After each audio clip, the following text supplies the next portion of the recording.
Assalamualaikum warahmatullahi wabarakatuh. Semoga teman-teman sekalian dalam kondisi sehat walafiat dan dapat mengikuti materi perkuliahan kita hari ini dengan baik. Pada pertemuan kali ini, kita akan melanjutkan pembahasan kita masuk pada chapter yang ke-19 di buku Arens yang membahas materi tentang audit atas siklus penggajian. Ada 4 tujuan utama dari pembelajaran kita di chapter ini. Yang pertama adalah mengidentifikasi akun apa saja yang terkait atau terlibat di dalam siklus penggajian. Kemudian yang kedua, fungsi bisnis apa saja dan catatan atau dokumen apa yang digunakan dalam siklus penggajian. Kemudian yang ketiga adalah memahami SPI penggajian, kemudian merancang dan melakukan test of control dan substantive test of transaksi untuk melakukan pengujian siklus penggajian. Dan yang keempat adalah merancang dan melakukan substantive analytical procedure dan test of detail untuk siklus penggajian.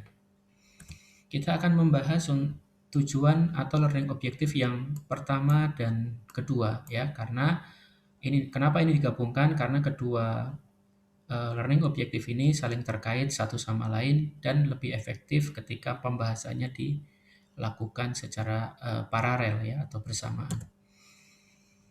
Secara umum, tujuan audit objektif atas siklus penggajian adalah untuk mengevaluasi apakah saldo akun yang terkait atau terlibat di dalam siklus penggajian itu telah disajikan secara wajar dan sesuai atau patuh pada standar akuntansi yang berlaku secara umum. Misalkan kalau di Indonesia adalah standar akuntansi keuangan yang diterbitkan oleh Ikatan Akuntan Indonesia gitu ya. Adapun akun-akun yang terkait di dalam siklus penggajian, ini Aran memberikan beberapa contoh, yaitu yang pertama adalah akun cash in bank, kemudian akun utang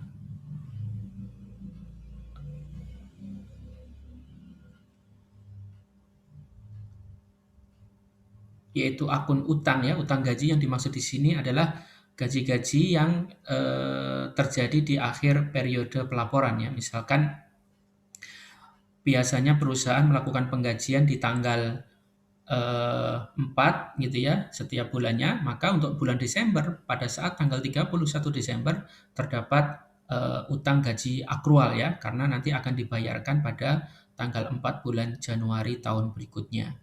Kemudian akun yang lain yaitu direct labor ya, seperti kita ketahui bersama bahwa labor atau biaya gaji merupakan salah satu pembentuk JOGS ya, di mana JOGS itu dibentuk oleh direct material, kemudian direct labor, dan FOH. Selain itu, akun yang terkait adalah potongan-potongan dalam penggajian yang itu merupakan hak dari pemerintah atau instansi lain. Misalkan kalau di Indonesia adalah PPh pasal 21 atau iuran BPJS Kesehatan maupun iuran BPJS Ketenagakerjaan. Ya. Kemudian kaitannya dengan utang gaji akrual tadi adalah beban pajaknya, itu juga akan saling terkait. Dan yang terakhir adalah beban terkait pajak penggajian. Nah, kira-kira ini ada beberapa akun yang terkait dalam siklus penggajian yang teman-teman sekalian harus pahami hubungan satu dengan yang lainnya. Tabel 19.1 ini menjelaskan kelas transaksi ya, yaitu payroll di sini atau penggajian, kemudian akunnya apa saja, kemudian bisnis function yang terkait apa, dan yang keempat adalah dokumen dan catatan apa yang dihasilkan. Gitu. Karena seorang auditor harus bisa memahami ketiga hal ini, yaitu akunnya apa, kemudian bisnis atau transaksi atau perjanjian apa saja yang terkait gitu ya. Kemudian dari siklus atau fungsi bisnis tadi, dokumennya apa saja. Misalkan di sini contohnya, kalau akunnya sudah kita bahas di slide sebelumnya tadi, yaitu ada payroll cash, yaitu payroll yang dibayar secara cash ya. Kemudian seluruh beban payroll, kemudian seluruh potongan-potongan ya terkait pembayaran gaji, dan yang terakhir adalah beban gaji yang akrual gitu ya. Itu ada 4 utamanya gitu. Kemudian secara bisnis functionnya ada 4 juga. Yang pertama adalah Human Resource and Employment. Ini kalau di pemerintahan sering disebutnya adalah Biro SDM gitu ya. Kalau di sektor private disebutnya adalah HRD, Human Resource and Development. Kemudian timekeeping and payroll preparation, yaitu penghitungan jam kerja, yang pada saat ini sebagian besar sudah menggunakan fingerprint, bahkan di beberapa perusahaan sudah menggunakan scan retina gitu.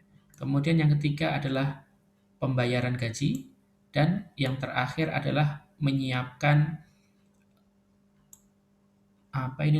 pembayaran atas potongan pajak penggajian gitu ya. Adapun dokumennya adalah untuk proses bisnis atau fungsi bisnis Human Resource and Development, beberapa dokumen yang dibutuhkan adalah catatan pegawai ya, misalkan kontrak kerja, kemudian SK pengangkatan, kemudian perjanjian-perjanjian yang terkait dengan pekerjaan. Kemudian eh, potongan-potongan apa saja yang diberlakukan ya. Kalau di PNS misalkan ada IWP, itu iuran wajib pegawai, yaitu ada BPJS, ada Korpri, kemudian ada iuran-iuran yang lain. Kemudian dokumen dan records yang dihasilkan dari payroll preparation dan pengawasan atau penghitungan jam kerja, yaitu bisa time record. Ini kalau zaman dulu masih menggunakan rekap manual, kalau sekarang ketika fingerprint maka sudah langsung di-download melalui sistem ya. Kemudian job time ticket ini biasanya dilakukan di pabrik-pabrik ya. Kemudian payroll transaction file, ini file-file yang terkait dengan transaksi penggajian, kemudian jurnal atau daftar-daftar, kemudian payroll master file ya. Payroll master file ini bisa daftar pegawai, kemudian daftar gaji pokok, daftar tunjangan, daftar anak, daftar istri, dan semisal itu. Kemudian proses pembayaran, yaitu contohnya pembayaran yang dilakukan secara cek atau dengan deposito gitu, atau deposit ya, direct deposit. Jadi langsung dilakukan pembayaran secara cash maksudnya, atau menggunakan cek. Atau bisa juga menggunakan transfer lewat rekening bank ya, sehingga harus dilakukan bank account reconciliation. Kemudian untuk potongan pajak biasanya ada potongan-potongan, kalau di kita misalkan SPT tahunan ya, atau SPT masa. Selanjutnya kita akan membahas fungsi bisnis yang terkait di dalam siklus penggajian dan dokumennya apa saja. Jadi secara umum, siklus dari penggajian itu diawali yaitu rekrutmen pegawai ya, oleh HRD. Yang kedua adalah pembayaran.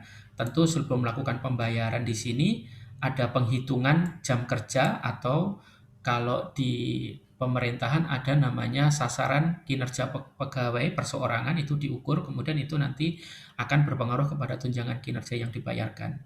Kemudian yang ketiga adalah adanya potongan-potongan ya terkait pembayaran gaji, itu yang merupakan hak pihak ketiga ya. Dalam hal ini bisa pemerintah atau Dirjen Pajak terkait potongan PPh pasal 21, karena ketika melakukan pembayaran gaji maka bendahara gaji tidak membayarkan secara keseluruhan, tapi sudah dibayarkan net of tax ya, dan potongannya oleh bendahara gaji tadi langsung dibayarkan atau disetorkan ke Dirjen Pajak ya. Kemudian nanti bukti potongnya itu disampaikan kepada pegawai yang bersangkutan ya. Kemudian other institution, kalau di kita misalkan BPJS Kesehatan atau BPJS Ketenagakerjaan.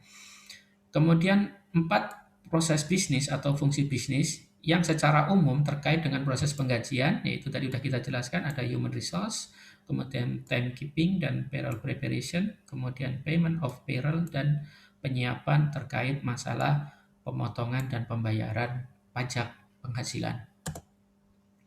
Itu tadi kira-kira learning objective 19.1 dan 19.2. Selanjutnya kita akan membahas learning objective yang ketiga, yaitu bagaimana cara memahami sistem pengendalian internal siklus penggajian, kemudian bagaimana merancang dan melakukan test of control dan substantive test of transaksi. Di sini di figur 19.2, Aaron menjelaskan beberapa tes seperti biasa ya. Di sini tadi ada akun, yang sudah dijelaskan di slide sebelumnya, ada cash in bank, kemudian utang gaji, kemudian ada direct labor and payroll expense, ya. Dan ketika akun utama ini, itulah nanti yang akan diuji melalui pertama test of control, kemudian substantive test of transaction, kemudian substantive analytical procedure atau SAP, kemudian test of detail balance atau TDB, dan inilah yang nanti menentukan apakah evidence itu sudah cukup dan memadai. Gitu ya. Jadi sekali lagi teman-teman harus paham akunnya apa saja, ada 3 utamanya, kemudian tesnya ada 1, 2, 3, 4, dan untuk memutuskan kecukupan atas bukti audit yang dibutuhkan untuk penarikan kesimpulan kewajaran atas penyajian akun-akun terkait siklus penggajian. Kemudian metodologi merancang TOC, ya, Test of Control, dan Substantive Test of Transaction itu secara umum bisa dipisah menjadi 2 atau 2 tahap, ya. Yang pertama, kita memahami dulu internal control, ya, yang sudah kita bahas. Internal control itu ada 5 kalau pakai pendekatan KOSO. Kemudian kita melakukan penilaian atas resiko pengendalian itu, ya. Seperti yang sudah kita bahas dari pertemuan ke pertemuan, apakah resiko kontrolnya itu sedang, rendah, ataupun tinggi gitu. Kemudian setelah kita memahami dan menilai resiko pengendalian, maka kita akan melakukan yang namanya merancang test of control, kemudian kita juga merancang substantive test of transaksi. Dan ini merupakan metodologi TOC dan STOT yang diterapkan secara umum pada siklus-siklus yang lain.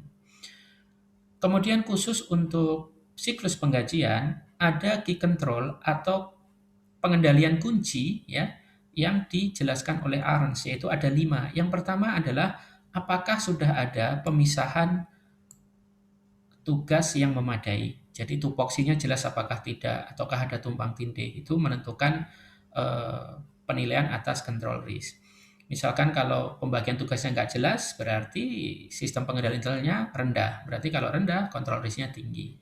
Kemudian apakah sudah ada proper authorization. Jadi siapa yang menyiapkan dokumen, siapa yang berwenang atau berkewajiban memutuskan, itu harus jelas. Sehingga ketika ada kesalahan-kesalahan, maka pegawai atau pejabat yang bertanggung jawab itu jelas dapat ditentukan, ya. Tapi kalau autorisasinya ini tidak jelas pisah batasnya, maka ketika ada kesalahan-kesalahan pembayaran gaji akan ada saling tuding antar pegawai atau antar pejabat.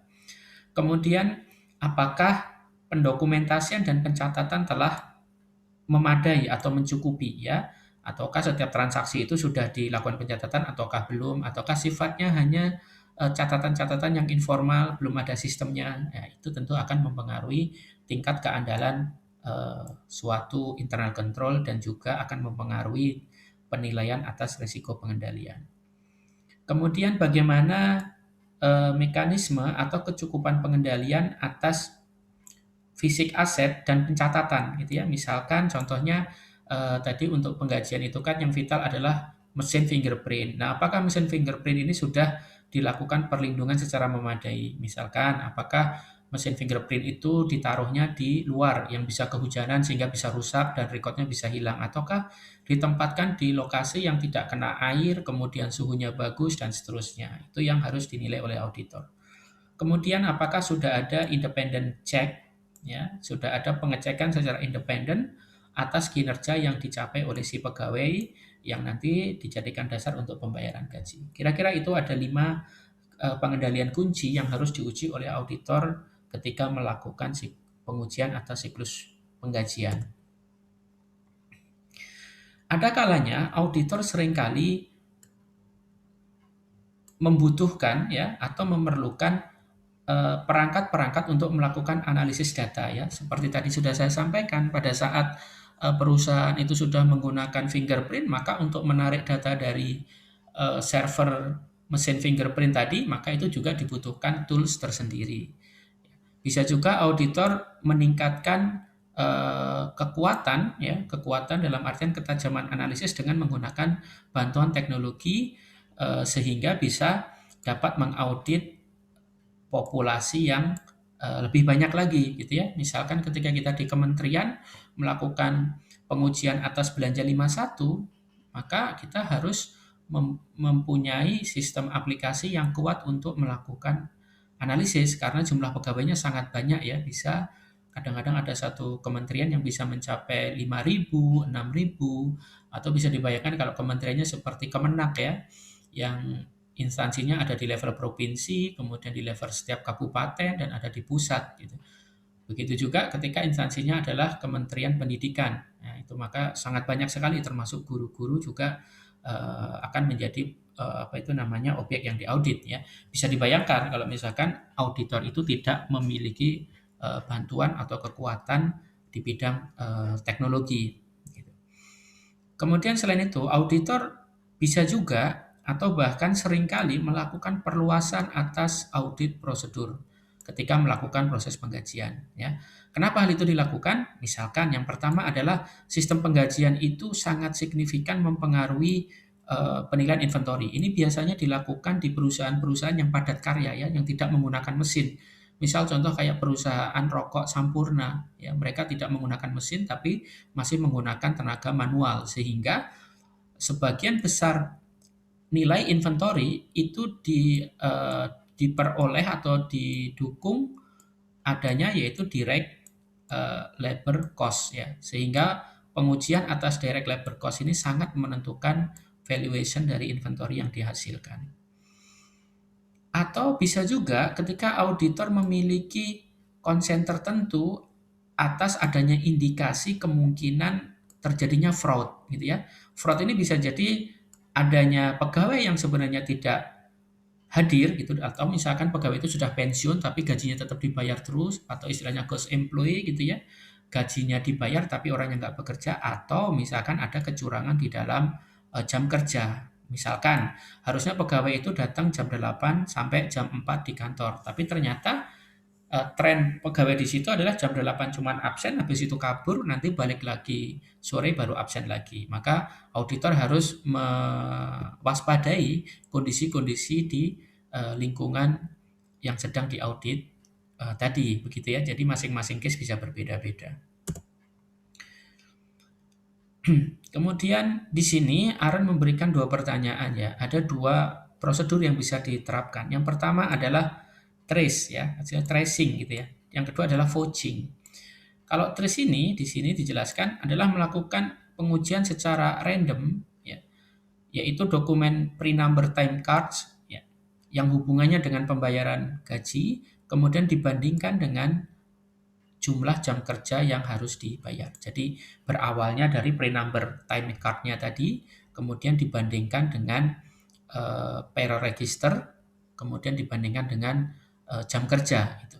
Itu prosedur yang pertama. Kalau prosedur yang kedua, sama melakukan pengujian secara random juga gitu ya, tapi berawal dari payroll register. Kalau tadi kan berawalnya dari time cards ya. Kalau prosedur yang kedua, buktikan apakah payroll register itu sudah didukung dengan time cards ya, dan dibandingkan dengan jam kerjanya gitu.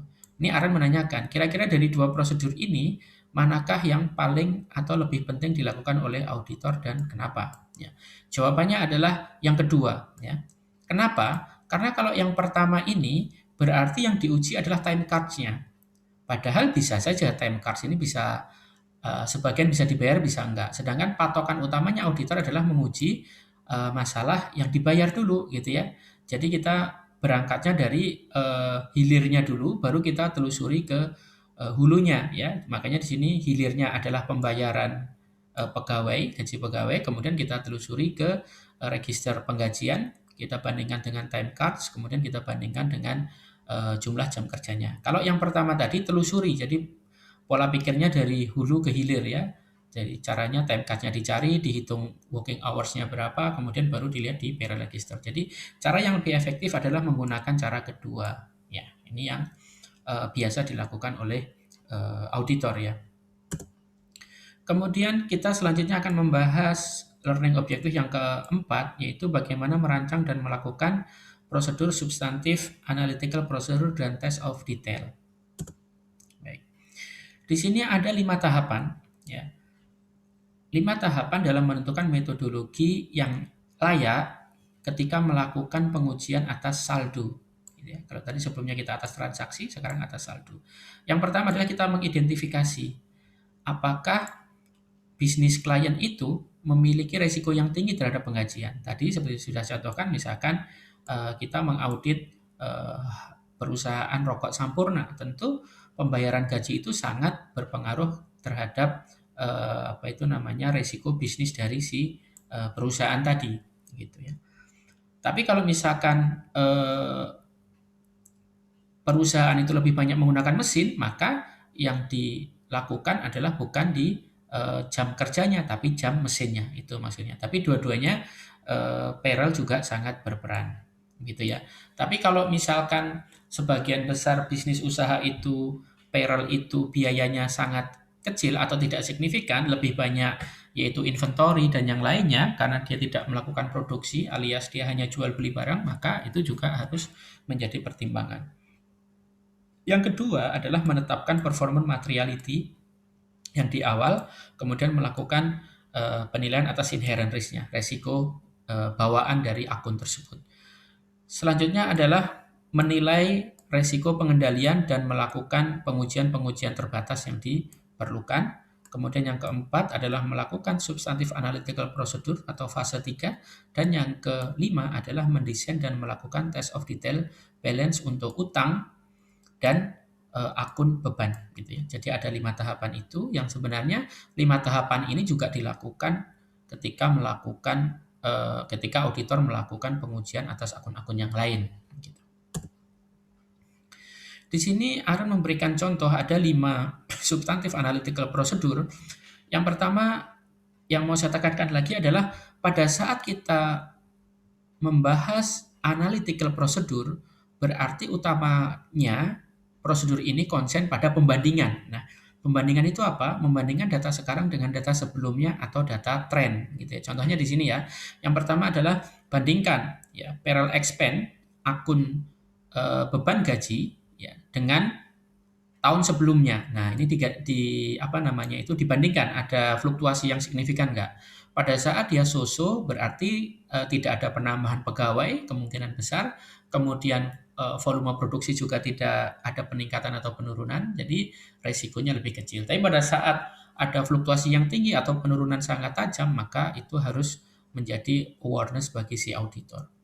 Tujuannya apa? Melakukan prosedur itu yaitu untuk mendeteksi adanya misstatement terkait payroll expense account. Jadi bukan berarti terus ketika ada fluktuasi langsung misstatement, enggak. Dalam artian pada saat ada penurunan atau kenaikan yang sangat signifikan, maka resiko misstatement-nya lebih tinggi sehingga auditor harus aware dalam melakukan pengujian tren tersebut. Kemudian yang kedua adalah membandingkan direct labor atas persentase sales. Jadi seperti sudah saya sampaikan tadi bahwa direct labor ini merupakan satu item biaya dari sekian banyak item biaya yang secara umum ada direct labor, ada direct material dan FOH.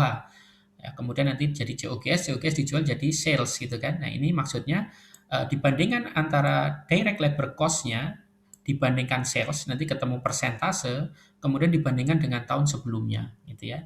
Jadi ini tujuannya untuk mendeteksi apakah ada resiko misstatement terkait direct labor dan inventory-nya. Kemudian yang ketiga adalah membandingkan commission expense sebagai persentase dari sales. Kalau tadi yang dipersentasekan adalah direct labor, sekarang yang dipersentasekan adalah commission expense. Ini biasanya dilakukan ketika perusahaan sedang melakukan ekspansi ya. Kadang-kadang perusahaan melakukan rekrutmen tenaga-tenaga kontrak yang melakukan semacam marketing gitu ya, penetrasi pasar sehingga commission expense ini juga menjadi perhatian. Maka apakah ada fluktuasi persentase atas biaya komisi tadi terhadap salesnya. Ya, tujuannya untuk apa? Untuk mendeteksi apakah ada resiko misstatement terkait commission expense dan commission liability.